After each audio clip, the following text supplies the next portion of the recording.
Alright,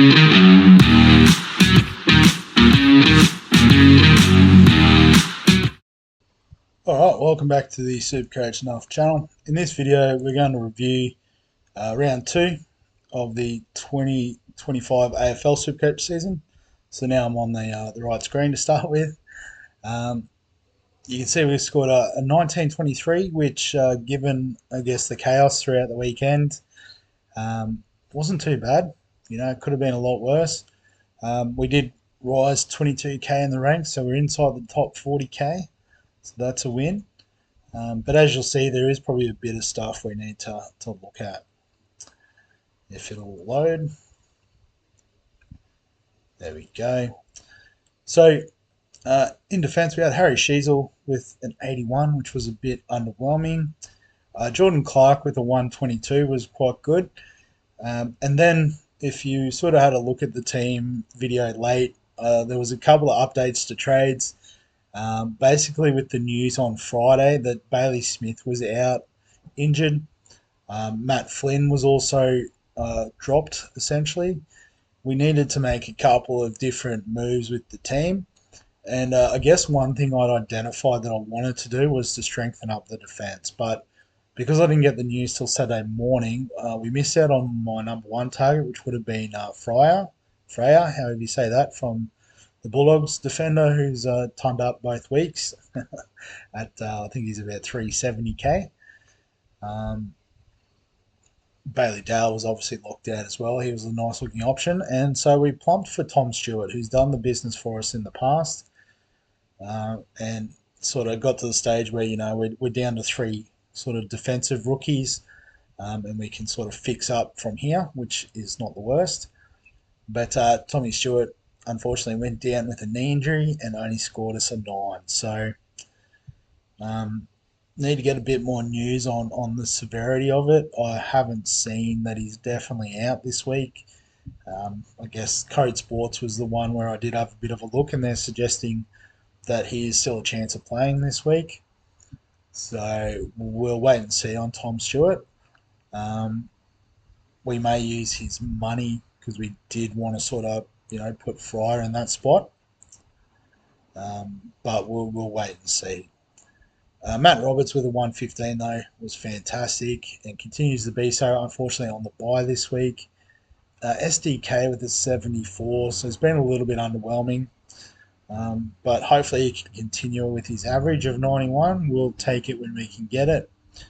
And then the defensive rookies aren't doing too great. We've got Reed with just the 36, Trainer with the 24, Leak on the bye this week, and from all reports may not get in the team this week. Onto the midfield. So Andy Brayshaw is captain. 106 was probably a bit under what we hoped for, but we'll take it. Will Day probably hasn't worked out as well as we thought after his opening round heroics, back-to-back 70s, I'm pretty sure. That's what he scored in round 1. So, yeah, so pretty much scored as many points in the opening round as he has in the last 2. So, yeah, he's very much on the chopping block. Clary with a 130 was amazing. Chera with a 113, awesome. Finn Callahan, we just used him to loop in Sardis' score, so that worked out well. 78 for Sardis.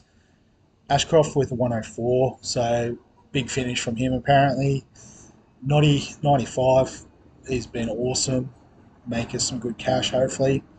Levi with the 72, awesome, we'll take that. And then Finn O'Sullivan, 42, hasn't really pushed his case, so he'll be on the chopping block this week as well. Hewitt with a 58, it's okay enough at the price. Rux, Cherry was amazing against Gawn, 136, kept Gawn quite quiet too. So for the Gawn owners, we got a few up on them. TDK with a 104 was okay. Harry Boyd didn't get a run. And then Horn Francis with 61 is a bit disappointing, but a bit like Sheasel, we've probably got bigger problems to fix, so we won't worry about him. Jack McRae with a 162, just elite. He's back, a great man. Caleb Daniel with a 116 was awesome. Warner with the 56. So he was the sort of one trade in that did at last the initial trades. So 56 from him is solid. He's already made 40k. Kako with 34, and then Stone we used just to loop in Davidson 72. Mitch Nevitt was the replacement for Flynn, which sort of freed up enough cash to upgrade to Tommy Stewart. 58 from him is fine. He'll make us a bit of money going forward. So head to head this week. So got done by the East Valley United team by about 130. So well done, Matt. Killed it with a 2060. If we have a look at his team, if it'll load. A bit slow tonight, the old Supercoach. So he also had DeConning as VC, but Captain Neil for a 130, so that's an extra 50 points difference there. Had Zorko, had Rosie with 130s apiece, which is pretty handy. O'Sullivan, the rookie, with an 88 was awesome. Had Bice as well with a 96, so those are the defensive rookies you want, not the defensive rookies I've got. Didn't even get onto the field in the best 18. So, yeah, good stuff there, Matt. Team's sitting pretty. In terms of big scores, looks like a few 2000s, but just pipping Reno with the 2069 was City Sushi, Lee's team. So, I'm not sure from memory. I thought he was the top scorer last week, too. Was he my opponent? I don't know. But well done, Lee. Killing it. TDK, Bailey Dale, and Fryer. So jealous of that. Captain Rosie. Pepper Power scored an 83. So obviously we traded him out. But I'm comfortable enough with that decision. Lindsay with the 78. He is on the radar for this week. And Henderson, the other cheap midfielder, would love to have him as well. 72. I've got Clark, so that's one thing I've got right. Rankin with the 97 was obviously probably the better start than Horn Francis at F1. But yeah, a lot of those guys I've already spoken about. Fantastic. So I guess yeah, we'll just have a quick look at the league, more so for the overall positions of guys. Because as I said, I'm pretty sure Lee was up there last week too. So I'd suggest so into 112th overall. Shane kills it in all the leagues. I was just doing the NBA video. He's up there too, but 165 overall. So fast start from the two legends there, and the rest of us are just doing our best. But I guess it's pretty early doors. It's easy enough. If I get another 100 points, I'll be up around close to the 10,000 mark. So it is what it is at this stage. I should have checked the overall league. I don't think there's anyone really different in here for this week. Yeah, so Reno's top scoring with a 2069 in the overall league. Have a bit of a look overall at who else carved up this week. So by points. So pretty filthy on John Newcomb. I traded to Will Day after the opening round, and then Newcomb has brained it pretty much since then. So, well, should have gone with my gut. Chandler with a 151 is pretty impressive, but coming off a 70, I don't know if I'm going there. Merritt, Sinclair, we know what they're capable of. Crouchy was a bit of a pod with a 143, only 0.3% owned. Libber and Dale were both awesome for the Dogs. Zorko's killing it. If you can get past his old age, he's killing it. Get him in. Lockie Neal bounced back this week with a 133. Connor Rosie we talked about. A few of the Port guys did pretty well, which is nice. Dacos, so obviously on the bye this week, but I think his low opening round score should be out. Yeah, so he's dropped 30k. 115 break even could be one to get on next week. Um,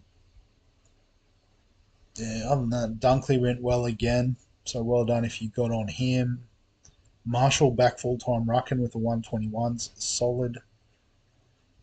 Um, yeah, cool. Timmy English, Nas doing well. Right on. In terms of break evens, uh,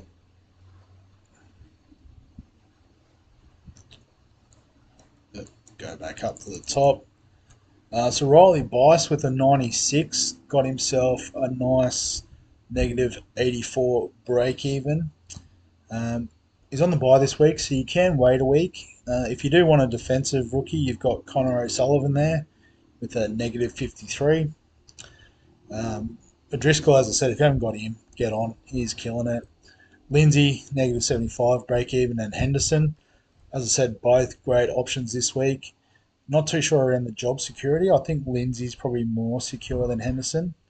But again, I'm not a AFL expert, just going off the bits and pieces I have seen.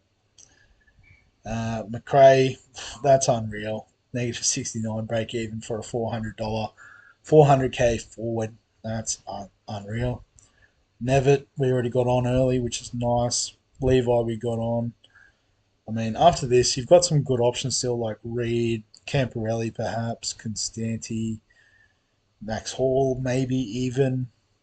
But I guess the thing with these guys is it's if you haven't got these guys in the top 10, get them. If you've got all of them somehow, right, then you can look a little bit deeper down the list. Would be my suggestion.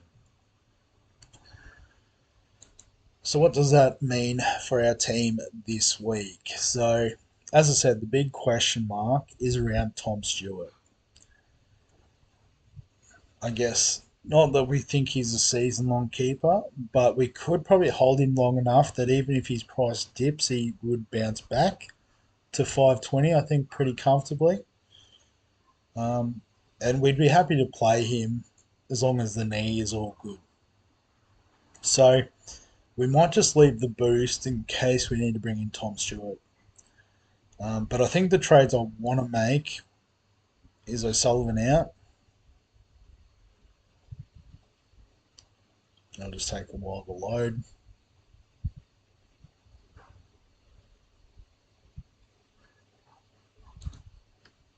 And just go to break evens. And we'll bring Lindsay in.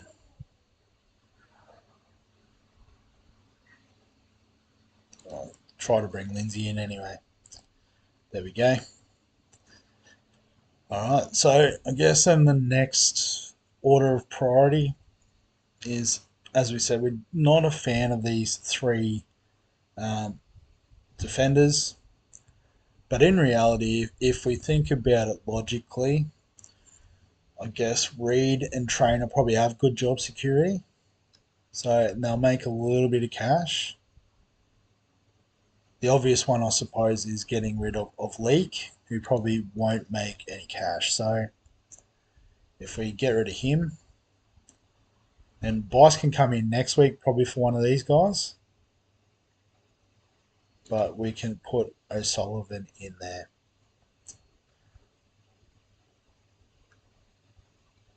So, well, we don't need to confirm it. I guess if well, actually, we do need to confirm it because we need to move pieces around.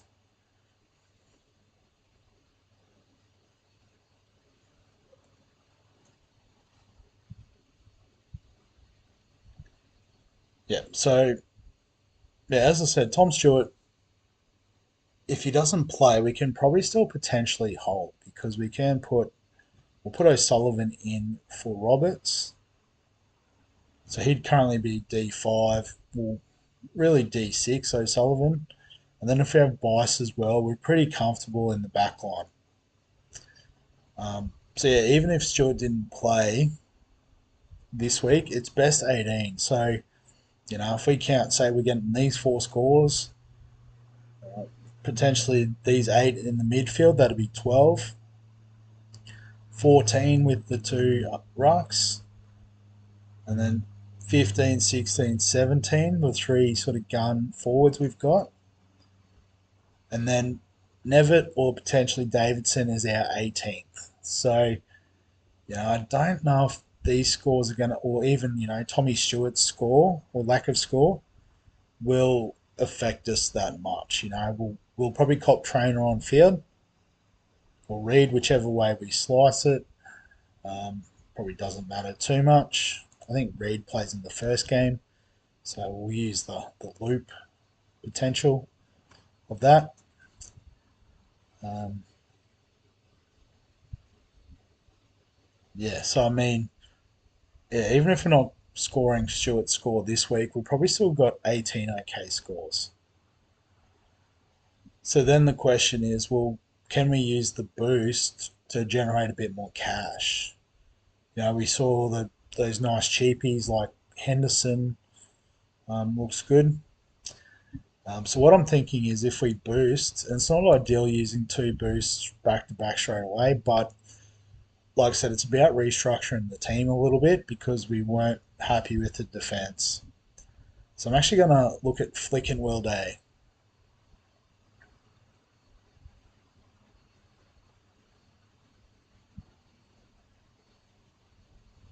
All right, and what we'll do to give us a little bit more flexibility is we'll push Nevitt up from the flex, and then the player we want to bring in, another bit of mid-price madness, but Joel Fryer. So, despite being 370k, is currently rocking a negative break even on the back of 2 tons. We're not expecting 100 this week or any other week going forward, but I think he'll score well enough that he will make some good money for us, and then it's an easy move to a keeper. And I suppose what this does, if we lock in that trade,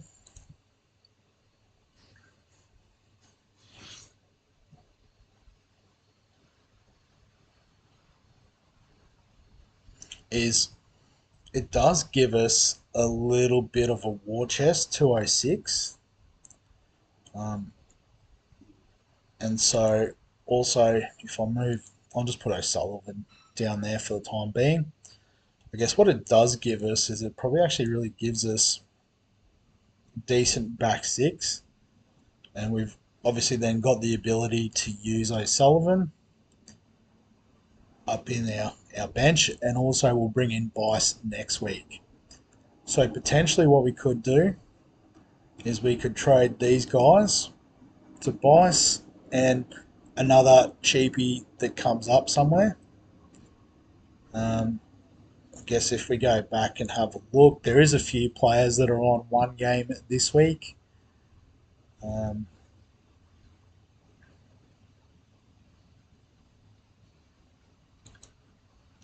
break evens.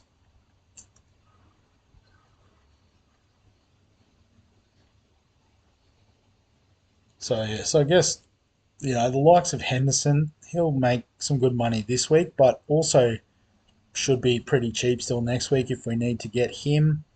We could look at a Hamling in the forward line. We're a little bit short in the forwards at the moment. Um, like Clay Hall scored an 88. Maybe there's something there.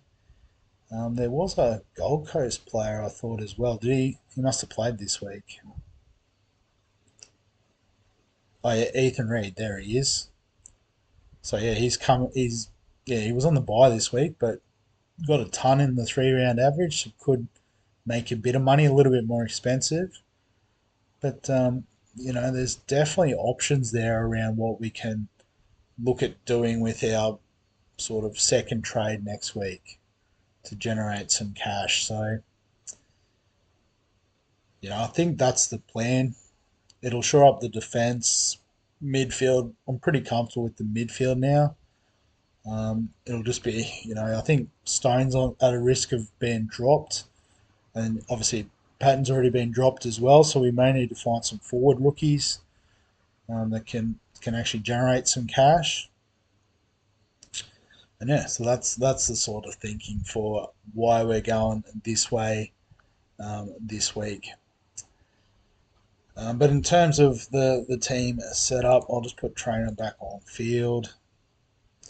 I mean, if Reed does go well on Thursday night, we'll just plug Roberts in um, and loop. Sardis, we could probably loop as well. But I'll probably start Lindsay over Nevitt just based on their average so far. Um, so yeah, I guess Sardis has probably got to get an 80 to sort of be brought in, I would have thought. And then in the forwards, I don't know if we have a lot of choice given there's two Swans there. So Warner and Patton on the bench. If Stone doesn't play, it's not the end of the world. You know, we weren't really factoring his score into our best 18 anyway. So we probably don't need the emergency there. And I think that is it for the team. Oh, so vice captain, captain. Um, Horn Francis does play on Thursday night, but do we think he's going to do any good? Probably not, given the form at the moment. Happy to be proven wrong as always in this caper. I guess on early on Saturday we could look at a Clary. We'd probably need to go fairly deep into the list on Sunday. So there's only two games on Sunday, which doesn't help. So probably Cherry's the obvious captaincy choice there. Or I guess if we're going to go Melbourne, do we look at a McRae against Richmond? He could fill up potentially. Yeah, the Gold Coast midfield's probably a bit stronger than Richmond, I would have thought. So I might get the VC on Jack McRae, C on Cherry, and then we can fix that up Saturday night, I reckon. Who would we drop out? Um,